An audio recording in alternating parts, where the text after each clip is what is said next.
Hi, Angie. Okay, you can kind of see me, but you're going to hear me talking.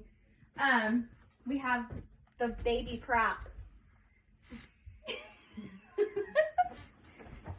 There's Say the hi. baby. She's not looking. Whatever. Okay. All right. I'm knocking on the door. Hi, my name is Brittany, and I am your nurse today. I'm here to just do an assessment on you and answer any questions you might have. Sorry, there's something on the bed. I'm gonna wash my hands. Can you tell me your name and your date of birth? Rebecca Gundy, 3/11/96. Okay, that matches. And what's your baby's date of birth? 9/4/19. 9/4/19. Okay, boy or girl? Girl. Okay, great. Okay, I'm just gonna have you lay down just a little bit. Here, we'll just Yeah, don't look at my toes. Here, I'm putting her beside me. Okay. Alrighty. So I'm gonna take your vital signs.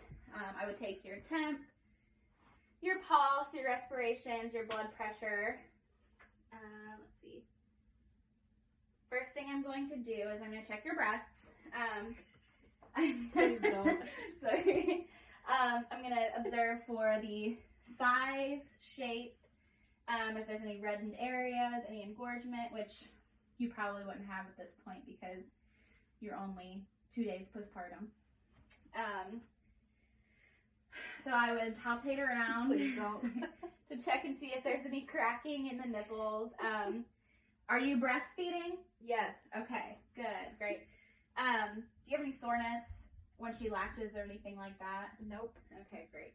I use what's it called? Lanolin. Lanolin. Yes, okay. So I'm gonna go ahead and check your uterus. You're already lying flat, great. So I would do this from the other side, but I can't get to the other side. I'm gonna put my lower hand on the bottom and feel for the fundus. So we're 2 days postpartum. So she would be 2 finger breadths below the umbilicus. She's firm. She's not boggy. What if I was boggy? Are you really not know? If she's boggy, I would need to do a massage and try to get the clots out. I would need to check to see if there's any uterine retention, or not retention, bladder retention, urinary retention, whatever. Good. So the bladder, observe the contour of the abdominal wall, make sure there's no dissension, and you have gone to the restroom before we started the assessment, by the way. Next thing I'm going to do is I'm just going to check your bowels. Have you had any bowel movements since? No. You haven't had any Yes. movements? I don't know. You can say no. That's fine. No. Okay, no bowel movements. I'm going to check for some bowel sounds. You have probably started eating again, so you should probably have some bowel sounds. So we're going to, listen to her. I'm passing gas. You are passing gas. That's good. Okay, so you probably have one here coming soon. So then checking your bowel sound. You have bowel sounds. They're not absent, so that's a good thing. You are taking Percocet. So Whoa. that could probably be why you haven't gone to the bathroom yet. We're going to go ahead and give you some Colace. And that will help with the constipation. So let's see here. And as far as bleeding, how is your lochia right now? Are you saturating more than 1 pad in an hour? No. That's good. We're good. No clots. No clotting. That is good. That'd be something that you want to keep an eye on. If you have any clotting, you're going to want to make sure to call your PCP. Corona. Sorry.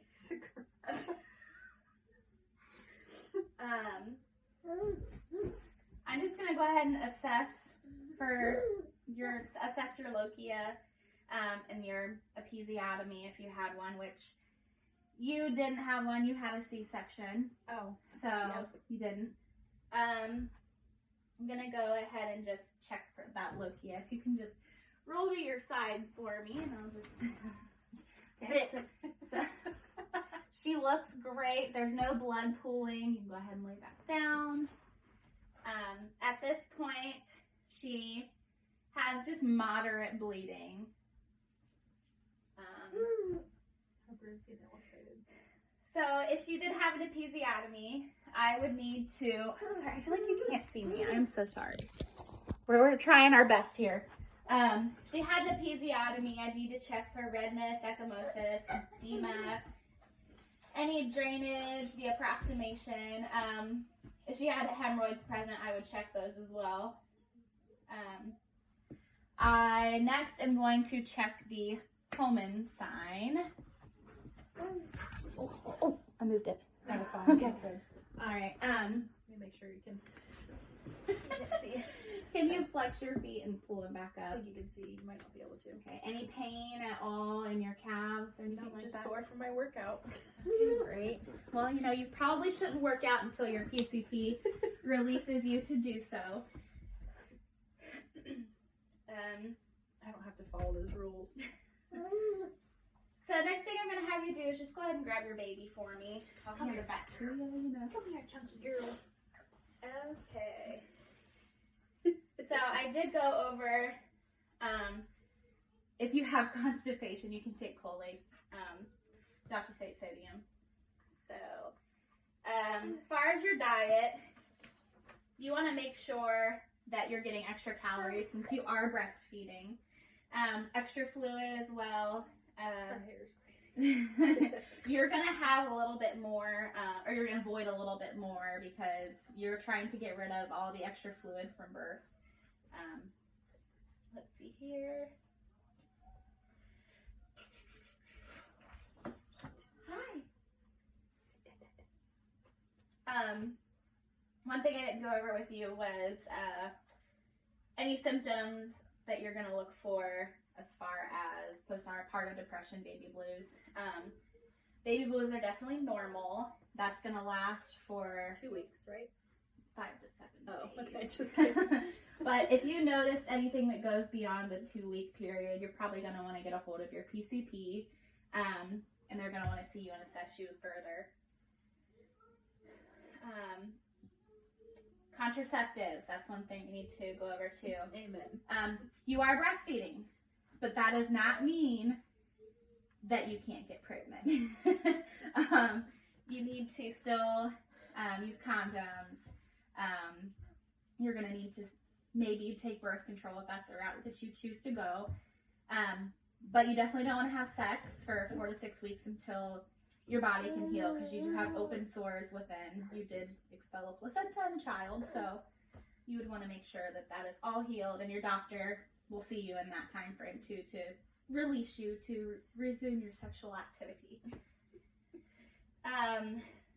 So you had a C-section. As far as incision care, you're going to have the pad over top. Keep an eye on it. Make sure that you're not seeing any redness, any swelling, any drainage. If you do, you're going to want to call your PCP immediately. You can wash, I would say, with, I think, mild soap. Mild soap, just keep it dry. Get up as soon as you can. Try to ambulate. That's best when it comes to preventing DVTs and making sure that the healing process is quicker. Okay, now on to this little cutie pie here. So, with nursing, has she had her meconium diaper yet? Yeah. Bless you. You're a little big baby for a newborn. Yeah, So, you're breastfeeding, so her stools, you notice, will probably be pretty seedy, a little bit stringy and yellow. That's completely normal. She's gonna have 6 to 8 diapers a day. That would tell you that she is getting enough. Things that you can do activity-wise with her, you can do tummy time. You can give her massages and just speak to her, interact with her. As far as her color, definitely don't want it to be blue. You want to check for jaundice. If you notice any coloring of the eyes or skin that seems a little bit more yellow, call your doctor. They're going to do some tests and check her bilirubin level to see if she is jaundice. Her normal vital signs, heart rate 110 to 160. It's completely normal. Temperature 97 to 100.3. Anything over that, you're going to want to make sure that you call her pediatrician and get her in to be looked at. Respiratory rate 30 to 60 is completely normal. Reflexes, the rooting reflex. Are you familiar with any of the reflexes? Yeah. Okay.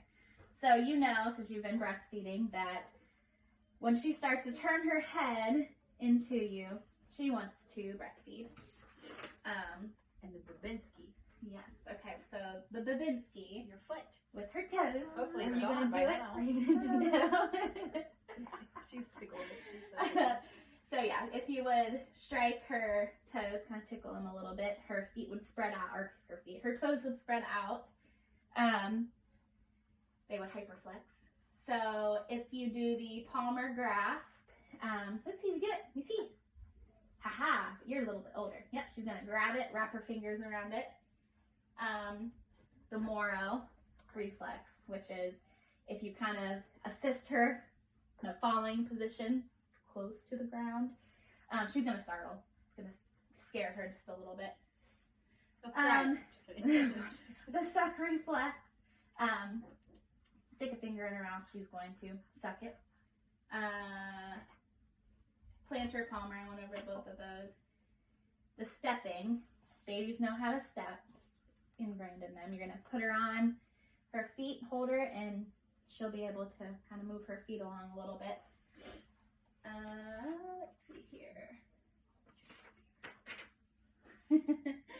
As far as that, I went over the vital signs. Let me check one more thing here. Oh, I just broke a rib. Sorry. Postpartum exercises. Make sure you're getting enough rest and sleep. Try to ask family members, your partner, to help you with things around the house so that you can get proper rest so that you can heal. You don't want to be lifting anything heavier than the baby, definitely, especially with these cesarean section. She's pretty heavy. She's pretty heavy, you're right. Exercise, like I said, please don't exercise until your PCP releases you. If you're still bleeding, definitely you don't want to risk further bleeding. Let's see here. Sleep when she sleeps. Don't try to get extra housework done because you're going to need all that rest. Let's see, I know all about that. I believe that is it. Do you have any further questions? Nope. No further questions? Okay. I'm just double checking here. Wait, who is that? Who is that? Who is that? Sorry. She's just in this video Can't find this while one. you talk. I'm sure Angie's loving it anyway. So. Say hi, Angie. Hi, Angie. Say hi. Say da da da da. Okay, I think that's all. All right, so there's my assessment. Say bye. Say bye.